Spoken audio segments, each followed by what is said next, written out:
Lavos sukviestos karalienės susėda už vieno ilgo stalo, o tada priešais jas atsistojusi Lava nuolankiai pradeda kalbėti. Brangios seserys, aš jus sukviečiau, nes praeitą kartą per daug visko buvo pasakyta ir už tai aš noriu jūsų atsiprašyti. Aš jūsų neįsižadu. Jūs visada būsite mano brangiausiomis draugėmis. Aš jau ilgą laiką labai blogai miegu ir dėl neišsimiegojimo dažnai būnu irzli ir pikta. Bandydama pateisinti savo elgesį, toliau kalbėjo Lava. Neretai mano susikaupęs pyktis išsilieja per kraštus, taip paliesdamas ir aplinkinius. Man ramiai miegoti neleidžia sąžinės graužatis, tos begalinės raganų aukos, tos nelaimingosios, kurios nužudėme, kad taptume karalienėmis. Kas naktį jos man sapnuojasi, kiekvieną naktį matau jų veidus ir girdžiu jų balsus. Aš taip nuo visko pavargau. Aš manau, kad jei jūs sutiktumėte man leisti palaidoti jų kaulus, tai gal tada mane bent truputį mažiau graužtų sąžinė ir gal net pasisektų atgauti ramybę. Brangios mano sesutės, mielosios mano draugės, ar aš galėčiau palaidoti po debesų salės grindimis dulyjančius kaulus? Nuolankus Lavos kalbėjimas suminkštino karalienių širdis. Tada Rerovija, trumpai žvilgtelėjusi į šalia jos sėdinčias karalienės ir pamačiusi jų veidų išraiškas, užtikrintai pasako: manau, kad kalbu visų vardu ir tau sakau, gerai, padaryk tai, palaidok jas, daryk viską, ką tavo manymu reikia, kad tik atgautum ankstesnėje ramybę. Aš nesutinku, garsiai surinka iš vietos pašokdama Vavita. Visos karalienės nustebę sužiūra į Vavitą, o šalia jos sėdinti Zirva tyliai pasako: prašau, nereikia. Vavita pasitraukia nuo jai įkyrėti bandančios Zirvos ir kalba toliau. Gerai, pasako besimaivydama Vavita, leiskime tau jas palaidoti, bet tu turi mūsų paprašyti dar kartą. Paprašyti nusiėmusi kaukę. Po tokių josios žodžių visos karalienės pasimetusios sutrinka, o Zirva iš gėdos nunarina galvą. Apstulbusi Lava stovi nesuprasdama, ar čia ji rimtai, ar čia tik dar vienas jos kvailas pokštas. Ji tylėdama stovi laukdama, kol ji pasakys, kad pajokavo, bet Vavita to net nesiruošia daryti. Įsivyravus nepatogiai tylai, Rerovija pasako: Vavita tikriausiai juokauja.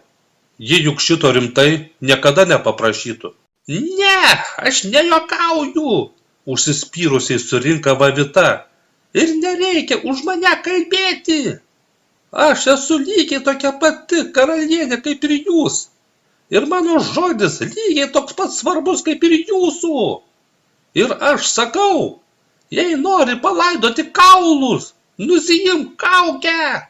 Lava liūdnai graudžiu balsu pasako: nesuprantu, kodėl tu mane nori pažeminti. Tavęs niekas nenori pažeminti. Tu mūsų kažko prašai, bet mes matome tik kaukę. Kaukę dengiančią tavo veidą. Kaukę, per kurią mes nematome tikros tavo veido išraiškos. Mes nematome, ar tu tikrai nuoširdžiai mūsų prašai. Gal net dabar tu stovi prieš mane ir po kaukę rodai man liežuvį. Tada Lava, neryžtingai kilstelėdama ranką, paliečia veidą dengiančią kaukę, ketindama prieš visas apnuoginti savo randuotą veidą.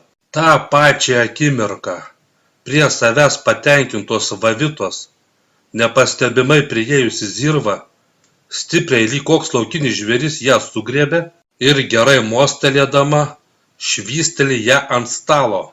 Nieko nelaukdama, Zirva greitų žingsnių prieina prie ant stalo gulinčios ir dar nespėjusios susivokti Vavitos ir užsimoja. Tada jos užsimotos rankos delne atsiranda lazda, su kuria ji iš visų jėgų traukia Vavitai per nugarą. Ar tu kada nors gali nedaryti man gėdos? Surinka ji, o Vavita suklykė iš skausmo. Liaukis, Zirva, pradeda šaukti karalienės. Jai juk skauda. Tačiau Zirvos įtūžiui numalšinti vieno kirčio nepakako ir ji savo mylimajai traukia dar kartą sakydama, ar tu kada nors gali elgtis kaip normalus žmogus?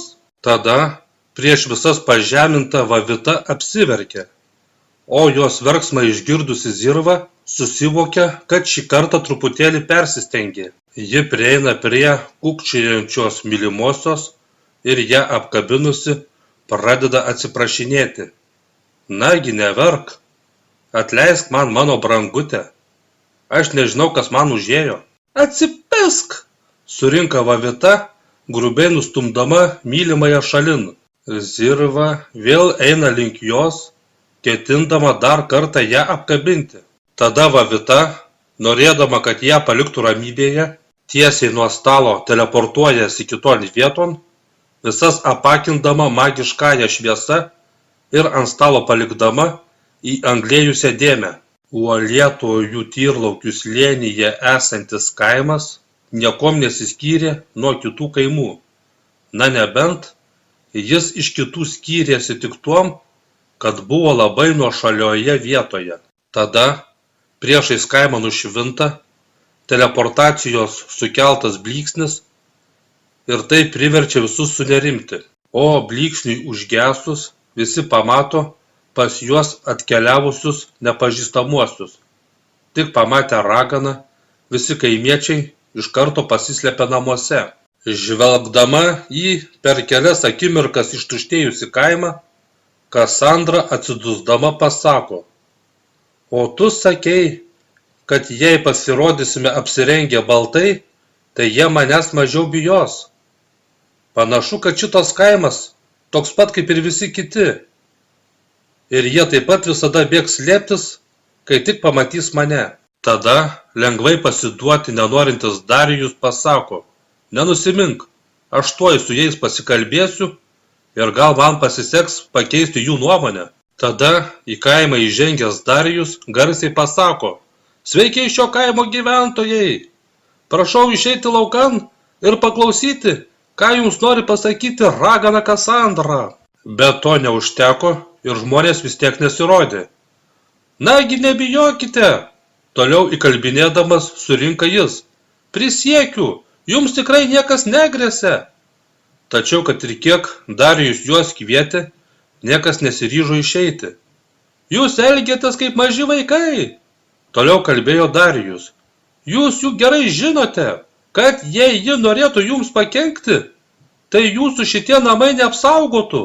Ir galiausiai patys drąsiausieji, pasidavę Darijaus įkalbinėjimams, ryžosi išeiti, o neužilgo prie jų prisijungė ir visi kiti. Plačiai besišypsodamasis Darijus grįžta pas Kasandrą, paskui save parsivesdamas didžiulį būrį kaimelio gyventojų. Priėjęs prie mylimosios, Darijus pasako, šitie žmonės susirinko, kad tave išklausytų. Brangus šito kaimelio gyventojai, garsiai pasako Kasandra. Raganos karalienės paskyrė mane atsakingąją už uolėtųjų tyrlaukių žemes. Tai reiškia, kad šitoje teritorijoje esantis jūsų kaimas taip pat mano atsakomybėje. Deja, aš gyvenu labai toli ir man neišeis dažnai čia lankytis, kad jūs prižiūrėčiau.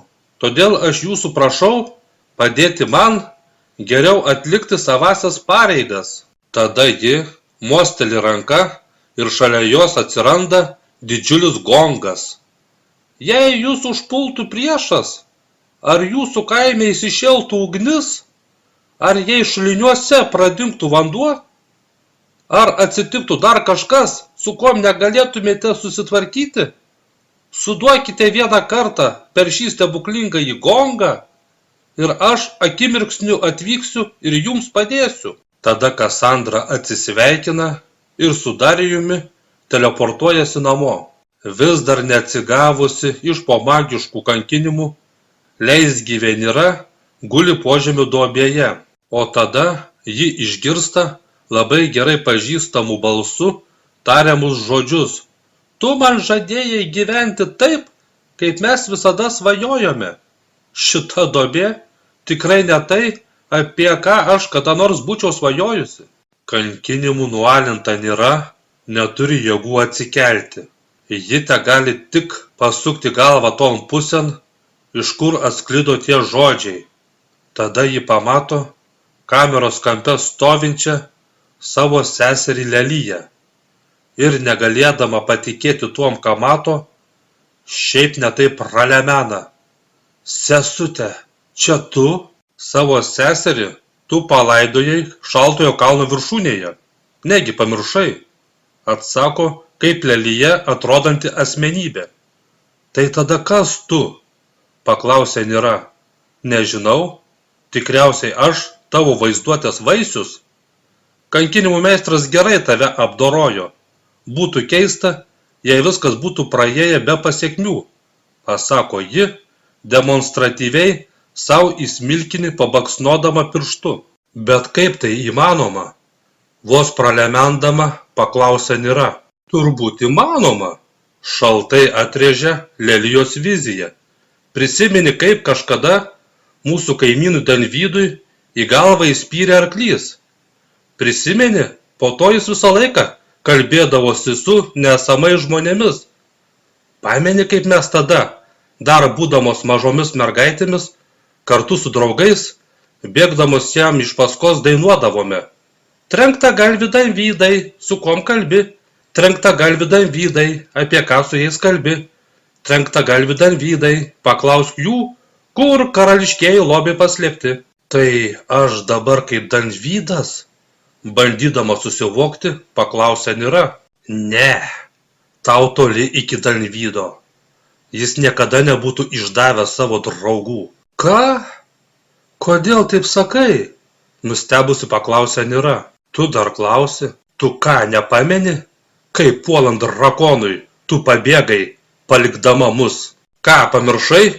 Kaip pasinaudodama mumis, kaip dėmesio nukreipimu, pati nubėgai link krioklio ir kaip išvengiai viską užliejančių liepsnų, nušokdama žemyn. Aišku, jei nebūtum pabėgusi, tai nebūtų nieko pakeitę. Mes vis tiek būtume žuvę, bet bent tada tavo sąžinė būtų buvusi švari. Turbūt teisūs tie, kurie sako, kad gali pabėgti nuo viso pasaulio, kad gali pabėgti nuo visų, bet tik ne nuo savęs. Ką čia nusišneki? Kodėl tu meluoji? Aš nepabėgau. Aš kartu su jumis stovėjau petis petin. Surinka įsiaudrinusi Nira, taip atkreipdama ją saugančių sargų dėmesį. Vienas iš jų, priėjęs pažiūrėti ir pamatęs, kad kalinė kalbasi pati su savimi, šypteli ir grįžta atgal. Tai kodėl tu gyva, o mes mirę? Toliau jai priekaištaudama pasako įsivaizduojamoji sesuo. Pačią paskutinę akimirką aš užkliuvau už akmens ir paslydusi panirau po vandeniu, taip išvengdama drakono liepsnų. Už kokio akmens?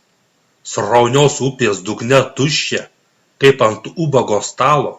Išsižeidusi Nira jai atsuka nugarą sakydama: nesuprantu, kodėl tu meluoji. Juk ir pati žinai, kad aš nepabėgau. O gal tau šito reikėtų paklausti savęs? Atsako jai vizija. Aš juk tik tavo vaizduotės vaisius. Tuo metu, gavusi leidimą palaidoti raganų kaulus, lava knisasi didžiulėje kaulų krūvoje. Na kur tu galėtum būti? Beieškodama murma ji.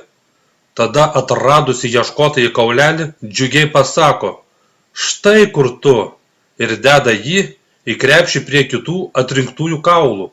Pagaliau surinkusi dar vienos raganos kaulus, ji pasiima kaulų prikrautą krepšį ir teleportuojasi kiton vieton. Atsiteleportavusi į dykumą, kur jau buvo spėjusi palaidoti kelias raganas, magijos pagalba praskiria žemes, taip padarydama dar vieną duobę laidojimui. Tada lava Iš krepšio paima kaukolę ir pažvelgus į ją pasako: atleisk, Savanta, kad tave nužudėme.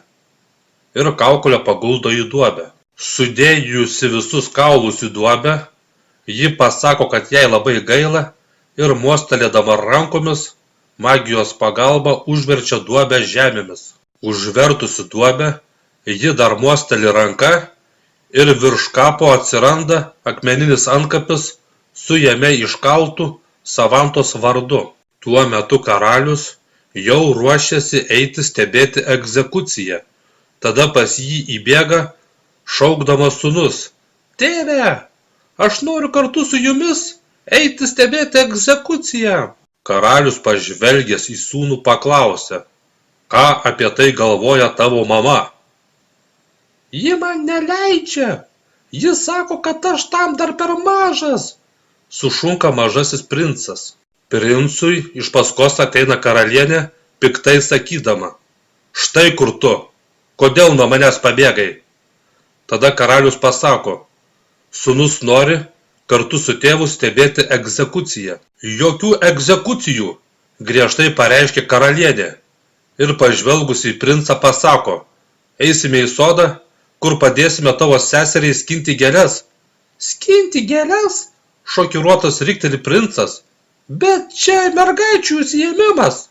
Taip, eisime į tolimąjį sodą, kur nesigirdės egzekucijos garsų, griežtai pasako karalienė. Paprieštarauti sumanęs karalius pasako: brangioji, jei tu jį taip nuo visko saugosi, tai kada jis taps vyru? Tu tikrai nori, kad tavo sūnus augdamas girdėtų prieš mirtines moterų dejonės? Paklausė karalienė. Gal nori, kad jis užaugęs būtų moteris skriaudžiantis sadistas, kaip pusbrolis Vaivavas? Jam tėvas taip pat leisdavo stebėti egzekucijas. Karalius susimąsto ir trumpai pagalvojęs pasako: sūnau, žinau, kad tu trokšti kuo greičiau užaugti. Aš tai žinau, nes būdamas tavo amžiaus apie tai tik ir tesvajodavau. Nagi parodė, kaip jau moki mosikuoti kardu. Princas greitai išsitraukė savo mažytį kardelį ir jo mosikuodamas ore parodo keletą neseniai išmoktų kertamųjų ir duriamųjų piruetų. Puiku, pasako karalius, matau, tu jau tikras riteris. Kadangi nebenori būti mažų vaikų, tau duosiu labai svarbią užduotį. Užduotį, kurią duočiau tik suaugusiam vyrui. Aš noriu, kad tu saugotum savo seserį ir mamą, kol jos vaikštinės sode. Ar susitvarkysi su šita rimta užduotimi? Taip, tėve, atsako princas iš laimės švytinčių veidų. Nėra sėdi duobėje ir kalbasi su įsivaizduojamu sesers atvaizdu. Atleisk man, sesute. Jei tada nebūčiau pasiūliusi prisidėti prie Autrūbo, tai tu dabar būtum gyva. Tu juk supranti, kad aš ne tavo sesers dvasia, šaltai atkerta įsivaizduojamoji Lelija. Aš tavo vaizduotės tvarinys. Mane sukūrė tavo nukankintas protas. Nėra, nekreipdama į tai, kas jai sakoma, toliau kalbasi su ja, kaip su savo seserimi. Ačiū tau, sesute, kad šią sunkią dieną esi su manimi. Kur man daugiau būti? Juk tai tu mane įsivaizduoji, pašaipiai paaiškindama, atsako ji. Aš jau seniai nevartojau eleksyro ir jo protą drumsčiantis poveikis visiškai išsisklaidė. Toliau kalba nėra. Ir aš vis dažniau galvoju apie visus tuos mūsų nužudytusius žmones. Plėšrūnas nekaltas, kad norėdamas išgyventi privalo ėsti mėsą. Atkerta jai viziją. Taip, prisimenu, Utrūbas pastoviai kažką panašaus kalbėdavo. Bet dabar, eleksyro svaiginančiam poveikiu išsisklaidžius, mano mintis praskaidrėjo ir jo pasakyti žodžiai atrodo vis mažiau turintis prasmės. Mes ne plėšrūnai. Taip pat kaip ir tie žmonės nebuvo mūsų grobis. Jie buvo paprasčiausi žmonės. Žmonės, kurie tik norėjo gyventi. O tada mes atėjome ir juos visus išžudėme. Tada atsidaro liukas ir į duobę sargai nuleidžia kopėčias. Tau laikas, Nirai pasako įsivaizduojamoji sesuo. Plačiai atsivėrus durims, sargyba į lauką išveda kalinę. Nira po daugelio įkalinimo dienų vėl išvysta dienos šviesą. Ryškūs saulės spinduliai iš karto apakina josios nuo šviesos atpratusias akis. O po akimirkos, jos akims apsipratus su šviesa, Nira pamato didžiulę ją sudraskyti pasiruošusią minią. Sargams bebedant ją į bausmės vietą, visi susirinkusieji paskutiniais žodžiais ją keikė. Žudikė! Nedorėlė! Rėkė įniršio pritvinkusi minia. Net ir tos dvi merginos, kurios aną kartą švelniai įtrynė ją vaistais ir padėjo persirengti, dabar kartu su visais stovėjo minioje ir paskutiniaisiais žodžiais ją prakeikinėjo. O šalia jos einanti įsivaizduojamoji sesuo jai kalba. Svarbiausia neparodyk baimės.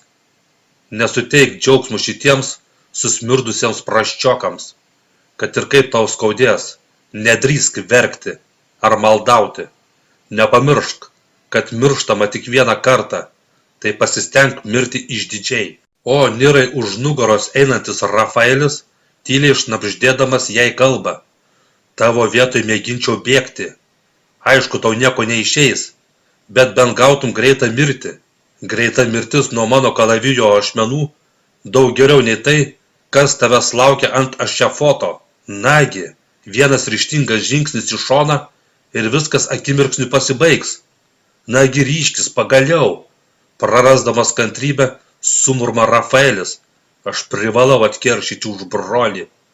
Privalau atkeršyti, kad atgaučiau ramybę. Tačiau Nira nepasidavė jo įkalbinėjimams ir klusniai ėjo link ašefoto. O priėjus bausmės vietą, Rafaelis pasakė. Kvailė tu, praradai savo šansą. Nenorėčiau būti tavo vietoje. O kai ant ašefoto užvesta Nira pamatė jos laukiantį budelį, kai tik pamatė, koks jis didelis ir baisus, ji iš karto sustingo vietoje, nebegalėdama daugiau žengti nė vieno žingsnio. Ką, dabar jau apsigalvojai? Sušnabžda jai Rafaelis. Deja jau per vėlu.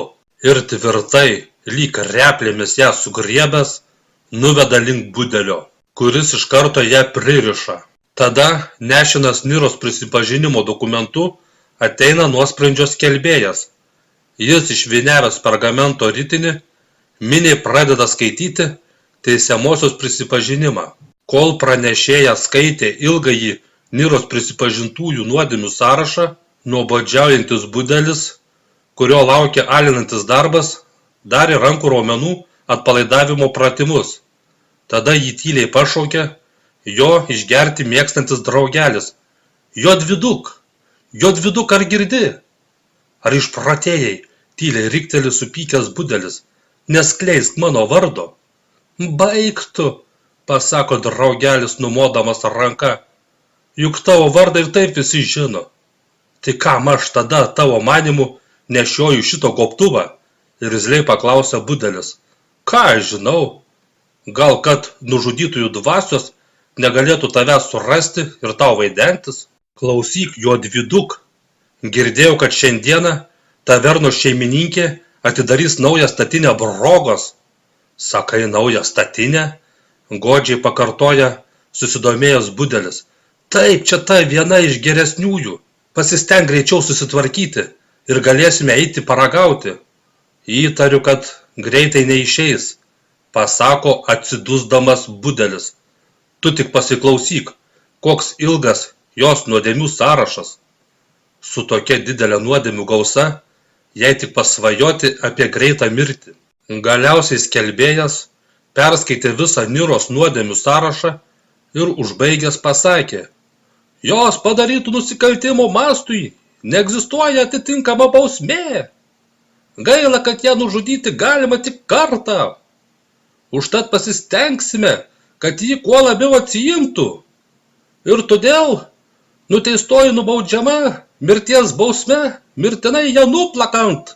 Paskelbus nuosprendį, minia entuziastingai surinka. Taip, ir tik vienintelis kuo greičiau prisigerti svajojantis budelio draugelis šūkteli ne, bet jo balselio niekas net neišgirdo.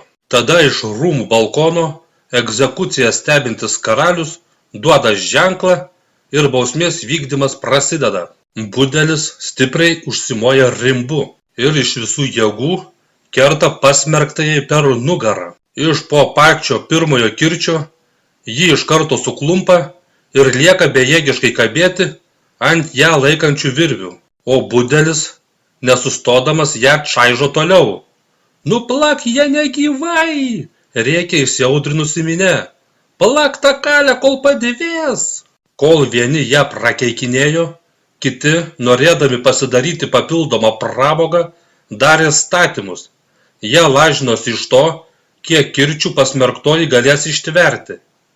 Ir po tam tikro kirčių kiekio, jei vis dar nenumirus, kažkas pralaimėjęs, garsiai besikeikdamas, nepatenkintas atiduodavo pralaimėtas monetas ir skubiai darydavo naują statymą, tikėdamasis galėsęs atsilošti. Budelis ją plakė ilgai ir nuobodžiai. Jis pavargo ir suprakaitavo, o ji vis dar kvėpavo. Tada išgerti mėgstantis budelio draugelis, pamatęs, kad kai kuriems pastoviems tavernos lankytojams jau viskas atsibodo ir jie jau būriais patraukė į taverną, budeliui surinka. Nagi greičiau, baik su ją. Tavernos šeimininkė jau pusę bačkos išpilstė. Tada, kuo greičiau norintis apsidirbti budelis pasako, šitas storo audinio rūbas švelnina kirčius ir perplėšia jos drabužius, taip atidengdamas jos nugarą plakimui ir tuo pačiu apnuogindamas ją prieš minią. Dabar visai kitas reikalas, pasako budelis, rimbus smagiai čaižydamas jos nuogą nugarą, o kažkas iš minios, kuris buvo pastatęs pinigų, sušunka. Taip nesąžininga!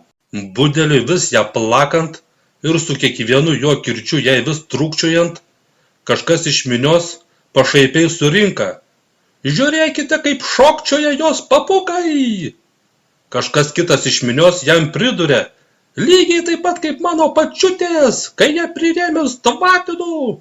Visi iš jos tyčiojosi ir juokėsi, o kai kurios pavydžios žmonos savo vyrams delnais dengė akis, sakydamos, kad nėra ko į ją spoksoti. Tuo metu Niros įsivaizduojamoji sesuo, kuriai nepatiko, kad tyčiojamasi iš jos sesers, stovėjo minioje ir ant visų rėkė. Ko vaipotės, nepraustaburniai praščiokai? Ko spoksote purvinos kiaulės? Ką, niekada nematėte, kaip švari moteris atrodo? Turbūt visą likusį gyvenimą, kai tik dulkinsite savo smirdančias bobas, galvosite apie ją.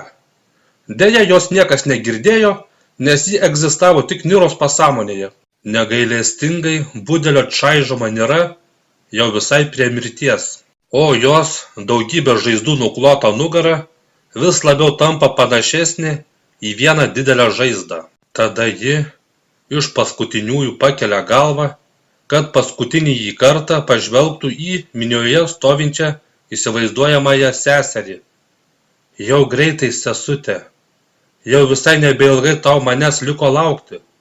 Šitas, o gal sekantis rimbo kirtis, man bus paskutinysis ir galėsi mane palydėti į dausas. O Lelija stovi tarp bedantėmis burnomis išsiviepusiųjų minios ir žiūrėdama į ją maloniai šypsosi. Kodėl tu šypsaisi? Negi nematai, kaip man skauda? Tyliai kliedėdama sumurma Nira. Tada Lelija akimis jai parodo į mažą taškelį danguje, už kurio užkliūna ir Niro žvilgsnis. Nebereaguodama į rimbo kirčių sukeltą skausmą, ji težiūri tik į tą taškelį danguje.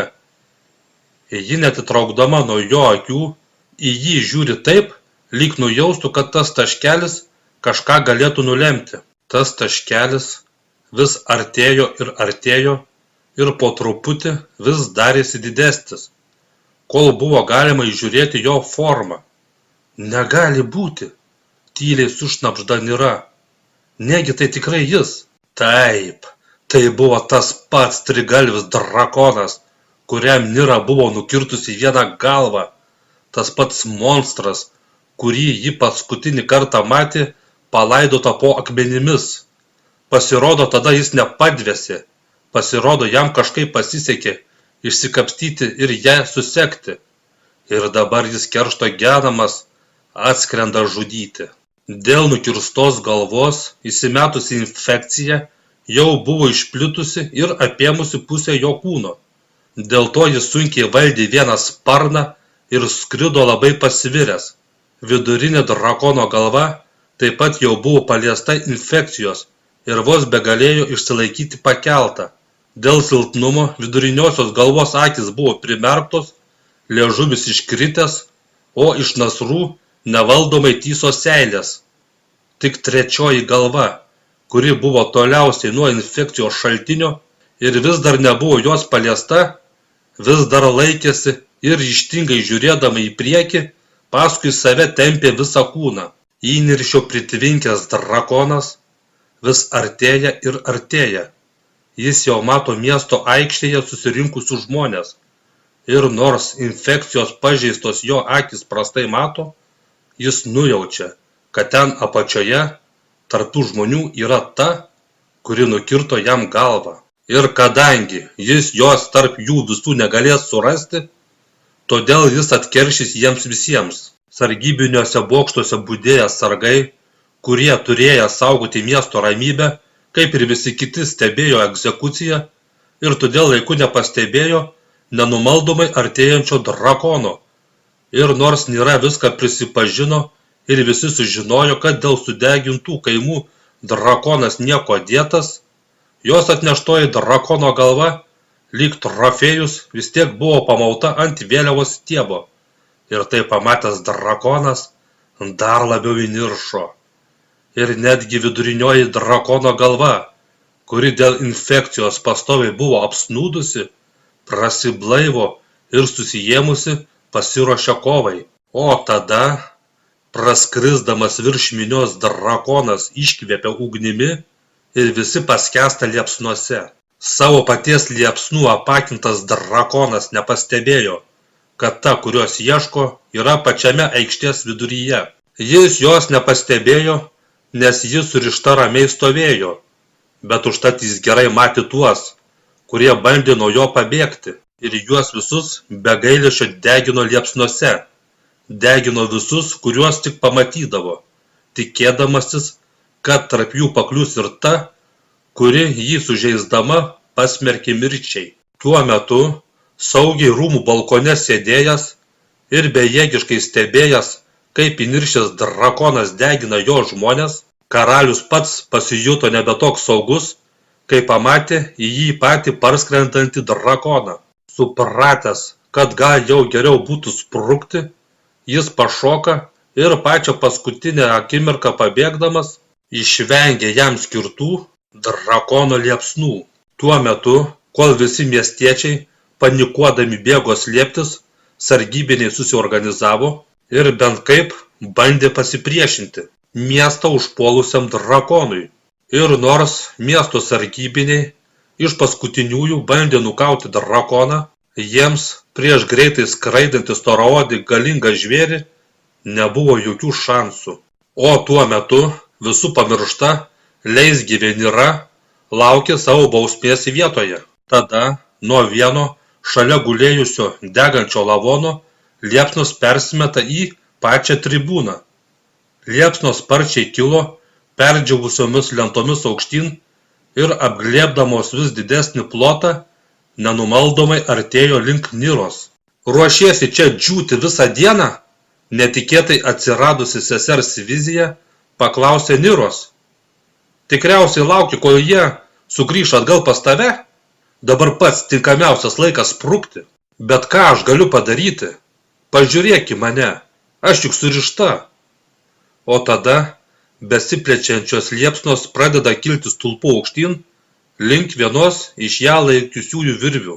Ir liepsnoms nudeginus vieną virvę, išlaisvinus ranką, ji greitai atriša ir antrąją. Ir tik išsilaisvinusi iš ją prilaikiusiųjų virvių, leisgyvė Nira bejėgiškai teškėsi ant žemės. Ji visiškai neturi jėgų atsikelti. Jai viską taip skauda, kad ji net negali pajudėti. Jai nebesvarbu, kad reikia skubėti, kad tuoj visi sugrįš ir pratęs bausmės vykdymą. Jai jau visiškai viskas nebesvarbu. Tačiau žemė, ant kurios ji nukritusi gulėjo, ką tik buvo paskendusi drakono liepsnose ir ji vis dar buvo pakankamai karšta ir po kelių akimirkų, pasijutusi lyg būtų kaistančioje keptuvėje, Nira po truputį pradeda judintis. Klupdama ir vėl pasikeldama, ji kaip galėdama greičiau nurepliojo link arčiausiai gulėjusio lavono ir ant jo atsisėda. Tada įsivaizduojamoji sesuo ją įkyriai ragina. Nėra kada sėdėti. Greičiau apsiauk šio prasčioko batus ir tada lengvai galėsi eiti per įkaitusią žemę. Nira taip ir padaro. O įsišėlęs drakonas nė neketino liautis. Jis jautė, kad ta, kuri jį pražudė, vis dar gyva. Ir dar jis jautė, kad ji kažkur čia, kažkur šitame mieste. Ir todėl jis, virš miesto sukdamas vieną ratą po kito, visus be gailesčio degino. O miesto pakraštyje, buvusiuose arklidžių aptvaruose besiganantys žirgai, gerai girdėjo iš toli atsklindančius žmonių klyksmus ir nujausdami pavojų, neramiai žvalgėsi į visas puses. O tada, netoliese praskrendantis drakonas prisiveja nuo jo bėgančius žmones ir juos paskandina ugnies jūroje, tuom labai išgąsdindamas žirgus. Pabaidyti žirgai, kurių niekas nei nesivijo, puola bėgti kaip išprotėję, savo kelyje šluodami visas užtvarų tvoras. Galiausiai pralaužę visas tvoras, jie įsiveržė į miestą ir savo kanopomis trypdami visus pasimaišiusiuosius, toliau nešėsi miesto gatvėmis. Miestą saugantys kariai, kaip galėdami bandė atbaidyti žmonės puolantį drakoną. O pasinaudojusi sumaištimi, vos begalinti paeiti Nira, šiaip netaip šliauždama palei sieną, po truputį slinko link išėjimo. Jai labai sunku, ji vos begali paeiti, o tada ji suklumpa ir nebegali atsikelti. O tada prie jos vėl atsiranda įsivaizduojamoji sesuo. Nagi kelkis ir eik toliau, griežtai sukomanduoja ji. Negaliu, dusdama atkerta mirtinai pavargusi Nira. Nedrįs pasiduoti, toliau ją ragina įsivaizduojamoji sesuo. Tačiau iškankintoji Nira tenori tik susigūžti kur nors kamputyje ir nieko daugiau nebedaryti. Tu privalai surasti savyje jėgų ir pakilti, toliau įkyri ji. Tu žinai, jei čia pasiliksi, tai jie tave suras ir egzekucija bus pratęsta. Man tas pats, atkerta nieko daugiau daryti nebenorinti Nira. Nepasiekdama jokių rezultatų, Niros pasąmonė imasi manipuliacijų. Prašau kelkis, iš įsakmaus į nuolankiai verksmingą, persimainiusių balsų pradeda prašyti ji. Maldauju, sesute, susiimk ir kelkis, verkdama pasako ji. Koks tau skirtumas, kas su manim bus? Šiaip netaip atsitokėjusi, paklausė Nira. Juk tu pati sakei, kad tu man net nesesuo. Aš egzistuoju tavo galvoje ir tau mirus išnyksiu ir aš, paaiškina ji. Prašau, neleisk man dar kartą numirti. Ir jos įkalbinėjimai padėjo, o gal tik Nirai įgryso josios klausytis. Ir ji, prisilaikydama į sieną, po truputį pradeda keltis ir lėtai juda toliau. Tuo metu Rafaelis, prisiminęs apie pasmerktąją, grįžta į bausmės vykdymo vietą, kad ją pats nužudytų. Tačiau teranda tik tuščius pančius. Ilgai netrukus aptinka jos pėdsakus ir sekdamas jais, skubiai eina jai iš paskos. Tuo metu vos galėdama paeiti Nira, eina šliauždama palei sieną, ant jos palikdama gerai matomas kraujo žymes. Šaunuolė, sesute, taip ir toliau laikykis, kaip galėdama Nirą ragino jos įsivaizduojamoji sesuo. Tuo tarpu, šnopuojantis lyg įsiutęs jautis, Rafaelis vis sekė Niros paliktais kruvinais pėdsakais. Nagi, sesute, nepasiduok, toliau ragino lėtai lyg sraigė šliaužiančią Nirą. Žiūrėk, jau matyti miesto vartai. Vartai vedantis lauk iš šio prakeikto miesto. Nira, kęsdama neapsakomą skausmą, po truputį šliaužia palei sieną ir nenuleisdama akių nuo miesto vartų, po truputį artėja link jų. O tada jį išgirsta ištraukiamo kardo garsą ir atsisukusi pamato iš paskos ateinantį Rafaelį. Štai ir viskas, pamano Nira, ir su palengvėjimu atsidusdama atsiremia į sieną. Ji nė nemėgina maldauti ar dar ką panašaus daryti. Vis tiek jai jau niekas nebepadės. O tada, kai savimi patenkintas Rafaelis pergališkai ėjo link jos, tada ties praėjimu iš skersinės gatvelės jį įsiveržė pabaidytieji ir po visą miestą nevaldomai lakstantys žirgai. Didelis ir stiprus vyras, lekiančių arklių bandos, buvo nuneštas lyg laiba gėlelė ir pargriuvęs ant žemės buvo negyvai sutryptas. Netikėtai žuvus Rafaeliui, Nira supranta, kad dar ne viskas baigta ir dar sykį giliai atsidususi, susiruošia eiti toliau. Tada priešais ją atsiradusi įsivaizduojamoji sesuo griežtai paklausė, kur tu dabar susiruošiai? Kai sutiksi kitą tave nužudyti norintį karį, gražiai žodžiai su jom ketini kovoti. O gal manai, kad tau dar kartą pasiseks ir tave vėl išgelbės prabėgantys žirgai? Pakelk jo kardą, kad sekančioje kovoje turėtum bent kokį šansą. Nira jai paklūsta ir grįžta atgal prie sutryptojo Rafaelio lavono ir šiaip netaip sulenkdama išplaktąją nugarą pakelia ginklą ir jį vilkdama paskui save patraukia toliau. Dabar, kai delne spaudžia kardo rankeną, ji pasijunta daug užtikrinčiau, nepaisant to, kad jis jai buvo per sunkus ir ji tikrai nebūtų sugebėjusi kovoje jo pakelti. Viską deginantis drakonas virš miesto vis suka vieną ratą po kito, o bokštuose buvę lankininkai šaudė į jį iš lankų. Ir kiekvienas iš jų tikėjosi, kad būtent jo paleista strėlė bus lemtingoji. Tačiau pataikytos strėlės daugiau erzino nei žeidė drakoną. Galiausiai smailių strėlių įsiutintas drakonas atkreipė dėmesį į bokšte buvusius įkyrius lankininkus.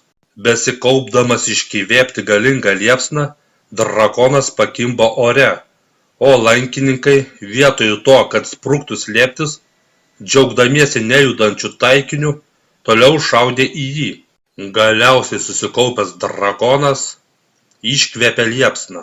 Ir visi bokšte saugiai besijautę lankininkai buvo akimirksniu liepsnų iššluoti laukan ir numesti žemyn. Tuo metu Nira jau visai nebetoli miesto vartų. Dar truputėlį ir ji bus laisva. Tada prieš ją, iš labai aukštai nukrisdamas, teškėsi vienas iš bokšto lankininkų. Po akimirkos kažkur už jos, lygiai taip pat krauju nudažydamas grindinį, teškėsi dar vienas lankininkas, o po akimirkos netoliese ištykšta dar keli. Nira supranta, kad jei bent vienas iš jų ją kliudytų, tai ji tikrai neišgyventų. Bet ji per daug pavargusi ir į nieką nereaguodama, kaip niekur nieko, toliau slenka palei sieną. O einant pro vieną iš negyvų lankininkų, Lelija pasako, žiūrėk, koks geras lankas. Manau, kad tau reikėtų jį pasiimti. Tačiau nukankintoji Nira, nieko daugiau nebenorėdama daryti, pasako, aš jau turiu kardą. Lelija pažvelgusi į ją ir į tai, kaip ji vos sugeba nulaikyti kardą, pasako, neapgaudinėk savęs, tu dar negreitai galėsi mosikuoti kardu, o šaudyti iš lanko daug jėgų nereikia. Tada Nira šiaip netaip dar sykį susilenkė ir pasiėmusi lanką bei saują strėlių patraukė toliau. Tada Nira Prisiminusi, kad vis dar yra pusnuogė, sau nusižiūri vieno lavono drabužį. Jos mintį perpratusi Lelijos vizija griežtai pasako, tam nėra laiko ir tu šitaip blogai besijausdama tikrai nesugebėsi jo nuvilkti. Pagaliau pasiekusi miesto vartus, Nira pro juos išeidama palieka šį prakeiktąjį miestą, o tada ji išgirsta poste buvusio sargo įsakymą. Sustok ir nedrįsk pajudėti. Pakėlusi akis į viršų ir sargybiniame bokšte pamačiusi karį su rankose įtemptu lanku, ji nebežinodama, ką toliau daryti, tiesiog sustingsta vietoje. O sargas, patenkintas tuom, kad sulaikė pabėgėlę, nė nepastebi, kai pro šalį praskrendančio drakono paleistos liepsnos pataiko tiesiai į jį. Palikusi miestą, Nira vis tolo ir tolo nuo pragarų jai tapusios vietos, sau prisiekdama daugiau čia niekada nebesugrįžti.